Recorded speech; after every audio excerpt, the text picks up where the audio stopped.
Hello friends, आज मैं आप लोगों के लिए लेके आई हूँ मुद्रा की एक और अभ्यास है।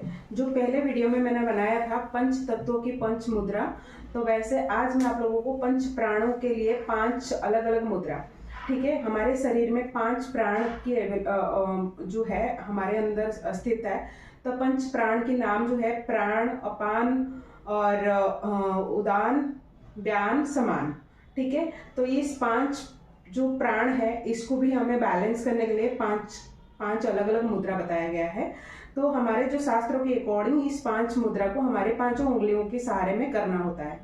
तो अगर मैं आपको प्राण मुद्रा बोलूं तो प्राण मुद्रा के लिए आपको अनामिका उंगली और जो हमारे छोटी उंगली है उसको हम थंब के साथ ज्वाइन करते हैं और इस जो पोजीशन को हम प्राण मुद्रा बोलते हैं। प्राण मुद्रा से आपके शरीर में प्राण शक्ति की संचार होती है। जिन लोगों को वीकनेस होती है तो वो लोग अगर प्राण मुद्रा के अभ्यास करें, जो उन लोगों को एनर्जी डाउन फील होता है, तो अगर वो लोग प्राण मुद्रा के अभ्यास करें 15 से 20 मिनट, तो उनको एनर्जी अप करने में, एनर्जी को इंक्रीज करने में हेल्प करता है।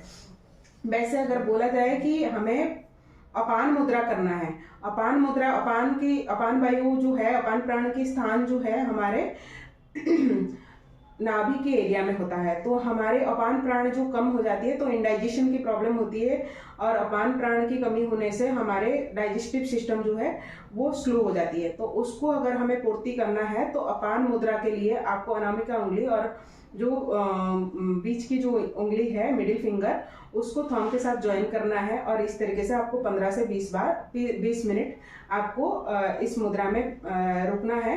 तो इससे आपकी अपान वायु जो है, अपान प्राण जो है वो एक्टिवेट हो जाती है। तो उसी तरीके से अगर हम व्यान वायु बोलते हैं, व्यान प्राण, तो उसको हम बैलेंस करने के लिए मिडिल फिंगर और इंडेक्स फिंगर को थंब के साथ ज्वाइन करते हैं और इसी मुद्रा में अगर 15 से 20 मिनट या 30 मिनट तक अगर हम इसको प्रैक्टिस करते हैं तो व्यान जो वायु है, व्यान प्राण जो है वो हमारा बैलेंस होती है।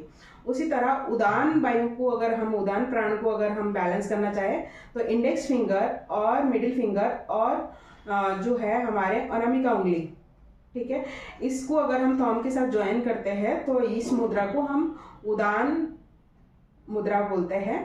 और इसी तरह अगर हम समान मुद्रा बोलते हैं तो समान मुद्रा करने के लिए आपको ये चारों उंगलियों को थंब के साथ ज्वाइन करना है और इसी मुद्रा में 15 से 20 मिनट तक अगर आप बैठते हैं या 30 मिनट 40 मिनट तक अगर हम बैठ के प्रैक्टिस करते हैं और इससे आपको समान मुद्रा, जो समान वायु है, समान प्राण है, उसको बैलेंस करने में हेल्प करता है।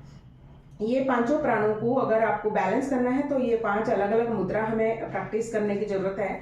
अगर आप रोज नहीं कर पाते हैं, रोज अगर कोई भी काम में आप बिजी है तो उस टाइम में अगर एक हाथ में काम कर रहे हैं तो दूसरे हाथ में भी उस प्राण मुद्रा को आप कर सकते हैं जो आप करना चाहते हैं। तो आप काम करते करते भी इस मुद्रा के अभ्यास कर सकते हैं। अगर आप सो रहे हैं, रेस्ट कर रहे हैं, उस समय में भी आप इस मुद्रा के अभ्यास कर सकते हैं। तो आप इस मुद्रा को करने से आपके शरीर के 5 प्राण तो बैलेंस होते ही है, साथ ही साथ आपके जो स्पिरिचुअल इम्प्रूवमेंट है वो भी आपको होने में हेल्प करता है। और ये 5 मुद्राओं को करने के लिए आप ध्यान रखें कि खाना खाने के तुरंत बाद जो है ये मुद्रा ना करें अभ्यास। और 5 जो आप ये इसको बैठ के भी कर सकते हैं। कोई भी आप योगा अभ्यास कर रहे हैं तो आप सुखासन, पद्मासन, स्वस्तिकासन में भी बैठ के कर सकते हैं, चेयर में भी बैठ के कर सकते हैं, बेड पर भी बैठ के कर सकते हैं। कोई अगर बीमार है, सो रहा है, बेड रिडन है, तो वो सोते हुए भी इस मुद्रा के अभ्यास कर सकते हैं। और इस मुद्रा के करने से आपको जो बेनिफिट मिलता है, उस बेनिफिट जो है, जो लोग योग के आसन से अभ्यास करते हैं, प्राणायाम के अभ्यास करते हैं, उससे भी आपको मुद्रा के अभ्यास से बहुत ज़्यादा बेनिफिट मिलता है। Thank you so much. अगर आज तक अभी इस चैनल को सब्सक्राइब नहीं किए हो तो आप प्लीज़ इस मेरे चैनल को सब्सक्राइब करिए, शेयर करिए, लाइक करिए, कमेंट करिए। Thank you so much.